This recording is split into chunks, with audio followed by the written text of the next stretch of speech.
Good morning, Janice. Good morning. We're going to talk a little bit about education today. And I'm sure you've heard about it, or perhaps you didn't, the new SAT adversity score, and how we think it'll probably accelerate the irrelevance of the SAT as a test. So I don't know if people are aware of all these different This is factors, an but interesting topic, I yeah. think.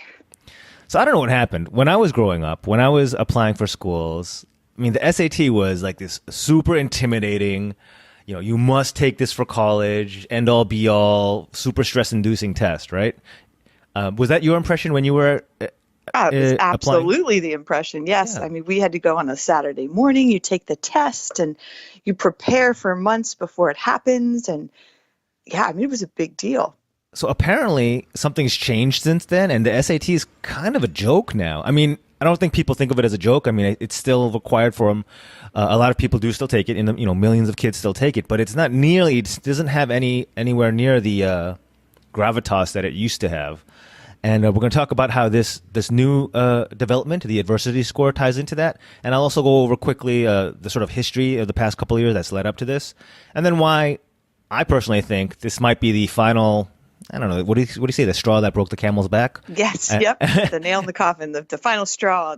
I mean, Yeah. there rarely is a nail like that, but maybe one more. One more to seal it. Yeah, exactly. All right. So first, what is this adversity score thing? I mean,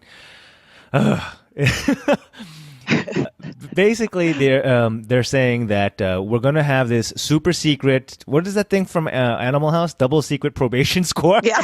Like, good that reference. nobody knows about except. So they're gonna have a secret score on you that they won't reveal to you as a student, as a test taker, but that they Sounds will fair. reveal. Yeah, right. Obviously, Right. those kinds of plans always work out nicely, don't they? Right. Sounds completely fair and honest. And yeah. And they're going to send that score to your college admissions or whatever schools you submit your test score to, and the super secret score measures. It supposedly measures how much hardship you've overcome in your life. Dude, I have no idea how anyone could possibly think they could socially engineer in 15 factors or whatever 10 factors something as personal as that for somebody from New York City to somebody as different, in the panhandle of Florida to somebody in, Right. northern Montana. But apparently they are the geniuses who have figured out exactly how to make that a 15 question questionnaire. Wow. Sorry, it That's just like makes me apples laugh. and oranges. And I'm honestly, I'm just confused. I mean, personally, so this is Yeah. my here Yeah. clause, my personal opinion. The SAT was incredibly hard, and it Hmm. almost kept me out of college. And I had straight A's, Yeah. straight A's, great student, no issues. And that test was like I bombed it. I mean, I really did, to the point where I'm like, I don't know if I'm going to get in. I mean, I got in colleges, I went to colleges, no problem. But that test almost kept me out of it. But they didn't take into they thankfully took into consideration that I had really great grades. But I mean, that was almost pretty bad. So Janice has revealed her bias and her axe to I grind. know. So I am. I'm so sorry. You know what? And I prepared. I took classes, and I did my best. And I mean, couldn't do it. Maybe I mean, look, I don't have any problem. I don't think anyone has any problem with trying to make the world a more quote unquote fair place for everyone. But I mean, Sure. fairness is in the eye of the beholder. All you need to do is go to a kindergarten playground to know that fairness is very subjective when you see two Right. kids fighting over a ball, right? We played kickball in our day. We can't do that anymore. Right. Little different. It's a different world. So I don't want to go too deep into the sociopolitics of poverty rate or ranking, how poor you are or this or that, or whether or not this is a good idea. But instead, let's talk about how this is reflective of the SATs or the College Board. That's the company that administers SAT. Let's talk about how this reflects their kind of decline and why it's going to this is just really going to accelerate their increasing irrelevance. All right. Absolutely. This is going to be interesting. All right. So first, I'm going to reference this great article by Peter Green at Forbes about the real story behind the College Board's SAT adversity score. Great headline writing there. Yeah. So I didn't know this until this news came out, but I had no idea that the SAT had been floundering for years. I mean, were you aware of this? I know you have kids more in that age range. I mean, I have one that just is in college now, and she took it. It's still there. It's still Yeah. required if you want to get in. I mean, it's still, I think, just as weighted as it was when we were younger. I mean, so it's clearly floundering insofar that it's fighting for market share. So I didn't even really know much about the ACT test until recently. And apparently the ACT standardized test overtook the SAT in 2012, I want to say, in terms of the number of students who opted for that test instead of the SAT. So, Janice, when I was growing up, the ACT was like, I didn't even know what it was. I thought it was the test that you took if you were like excuse my judgmentalness, but like a dumb jock trying to get a D1 scholarship. Right. I agree with you because they didn't talk about it. You didn't know what it was. Heck, if I would have known that existed, I probably would have taken that instead of the SAT. Yeah, I mean, we talked about this in an earlier episode. It's proven that different kids test better on either the SAT or ACT, and you should find out which one you're better at and obviously take that one, Right. But it wasn't when we were younger. They didn't give you that option. It's you take the SAT if you want to go to college. So not only has the ACT overtaken the SAT, it's soaring past the SAT while the SAT is floundering, as shown. I'm showing a graph here on YouTube. So what does that mean? What has the SAT been doing to sort of counteract this? They've done a couple of things. This adversity score is kind of strike 3 in 3 attempts to right the sinking ship. And I don't want to say sinking, but the floundering ship. So in 2014, they did a revamp of the SAT. I think this is when they changed it from 1600 to 2400. Do you remember that? I don't, but I do know that they made a lot of changes. Right. I don't think that went well, did it? Yeah, didn't that thing totally bomb? It did. And didn't they have to like totally reverse and come back to a 1600 base score or something like that? Well, that I don't know. I just know that the changes, they didn't go well. Well, amongst other things, former employees were, leaking that there were a lot of concerns about just mistakes and inadequacies with the test. And as a result of the 2014 revamp, colleges started increasing the rate at which they were dropping the SAT as a requisite to applying to their schools. And at the same time, research was coming out that a high school GPA, your grade point average, is a better indicator of success than your SAT score, meaning what is the point of this test? Right, which I think is absolutely brilliant. Let's look at the overall last 12 years of their, education. Actually, it's not 12, it's 8, but let's look at those years instead of one test on a Saturday morning that you prepared for that you may do really bad at. Yeah. So I like that plan. So the second swing, the second swing they took at trying to fix their problems was by partnering with really, really well-respected Khan Academy online education company and providing high-quality, free test prep. And I guess this was their sort of attempt at balancing the, income inequalities, I guess. I don't know, really. I guess that's what it is. I think it's, if I'm not mistaken, the test prep can get expensive. Sure. So it may eliminate some people if you can't afford it. I mean, it is very expensive. I personally call BS on that because there are so many free and inexpensive test prep resources out there. It really does boil down to a matter of, to me, it seems like a matter of motivation, like going out and getting it. So, for example, in the New York City area, there's the Stuyvesant test, the specialized high school test we talked about previously. And one of the big arguments is, the poor don't have access to the same test prep. That's BS because Bloomberg, during his 12 years as a mayor, instituted tons of free test prep for anyone who wanted it. The problem is nobody took him up on it. You have to want it. You have to want to do the work. I see. Okay, yeah. So it's available. And you figure even now with online, there's so many online courses. So the Khan Academy attempt, the joint venture to offer free test prep, was a hilarious example of unintended consequences. So it worked in that the kids were getting like 200 points. Whoever took it was getting 200 points higher on their SAT. But that sort of proved the point that the SAT does not measure aptitude in any way whatsoever, but rather just measures how well you were prepped. How well you prepared for it. Correct. So, what is the point of this test? Exactly. So, strike 2. Yeah. Strike two. And strike three is.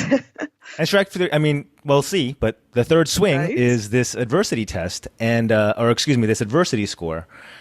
And, you know, time will tell. But let's go back into how the ACT is really kind of eating the SAT's lunch. So in 2017, University of Pennsylvania, UPenn, your state. Yeah. For the first time, it's a very prestigious Ivy League school. For the first time, had more applicants take the ACT than the SAT. Yeah, right. So this is not something where if you were thinking, oh yeah, sure, the absolute numbers may show that the ACT is overtaking the SAT, but not in the elite institutions. Nope, not true. UPenn released that yes, they are, in the upper echelons as well. The ACT is overtaking the SAT. Okay. Interesting. Yeah. It used to be. It is true that it used to be that which test you took sort of depended on where you lived, and the SAT used to be the coasts, and the ACT used to be the Midwest and South. But that's just changing. That's just not how it is anymore. So, I mean, this fail may show why the SAT will go extinct, because each step seems to prove that the SAT doesn't matter. Right. It's like they're going out of the way to prove that it's a flawed test. But well, sometimes the research comes back to bite you, but that's the way research works. So fortunately, this country, I guess, or this country, this culture has mostly an open and competitive spirit. Would you agree with that, Janice? Yes. Yes, absolutely. And luckily in this case, students have a choice. I didn't know, almost every private four-year school accepts either score, either ACT or SAT. You don't have to take the SAT. And many states are trending to both. And there's only a handful, I think 5 or 6 states that require the SAT for state universities. Interesting. So would it behoove you to look at the college that you're wanting to get into to try to decide which one to take and which one? So it sounds like there's a lot of questions that you'd have to answer before taking the test. Well, there's only a small handful that require the SAT, right? So if you're not applying to any of those 5 state schools, I think I'm seeing here Colorado, Illinois, Michigan, Maine, New Hampshire, Connecticut, and Delaware. So that's not too many out of the 50. Not too bad. And that's only the state schools. That's not private universities. So let's just do a mental exercise here, Janice. Let's talk about secondary and tertiary effects. Okay, SAT does this and has this super private secret score on you, which is really creepy. It really feels like a credit agency or something. That's the only part I'm just not liking about that is I would want transparency to see how it was being. It seems a little too secretive.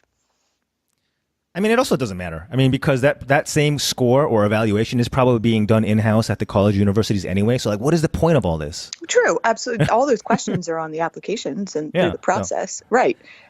But anyway, so what is the secondary or tertiary effect? So, Janice, if you are in the upper income bracket, if you know that because of your life circumstances, because of the hard work that you and your husband have put in, you've earned and been able to be a family of means and provide your kids with a good and safe education. Because of these reasons, you know that your adversity score is going to suck. All right. So let's just use this hypothetical. I was looking at the some of these photos that you sent in. Yeah, I don't qualify for hardly any of them. So if that's the case, if you have this knowledge and your kids are applying to a school that accepts either test, which test are you going to take? Are you going to take the test? You can tell your kids to take the test where they're quantifying how to make it harder for you to get in. Right. Or are you going to take the other one? That doesn't base on adversity, because in looking at this, they would start out the test already being behind because we're doing well. I mean, at the bottom line, the College Board is a business, right? They need test takers for revenue, and they are driving. If I can make a prediction here, they're going to drive away any wealthy test takers, or the vast majority of them, at least the smart ones, who would volunteer for this, to be evaluated this way if they know that they're well off, right? That's a great point, and it makes complete sense when you break it down like that. By the way, also the wealthier, I don't want to say wealthy, but the, what's the word I'm thinking of? well, whatever. The families of means are the ones who are most likely to pay all the fees and all the testing. There's a lot of I don't know, registration fees, right?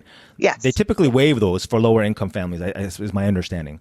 So basically, they're driving away their paying customers in exchange for, I guess, keeping their non-paying customers. I just don't understand if I'm a shareholder, I am confused as well, right? Of College Board.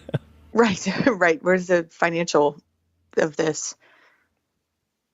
So, I mean, that's all we have. We're just going over, the news and a little bit helping you understand the history of the SAT versus the ACT and just kind of giving our take on how this will most likely shake out. I also wanted to put this down in writing or recording so that let's look back at this in 2 or 3 years and see how our thoughts play out. What do you think? Well, yeah, absolutely. We'll do a follow-up podcast and we can say, haha, we told you so. Please see earlier podcasts where we predicted it. But boom, here's the link. It'll be interesting. Right. It'll be interesting to see how it plays out. I completely agree with you. All right. Well, Janice, good luck. I'll talk to you later after you send your kids to ACT test prep. And then after I reevaluate the testing they're going to be taking. Oh, boy. Yeah. All right. But that's all we have. Thank you, Janice. And we'll talk to you all next time. Take care. Talk soon.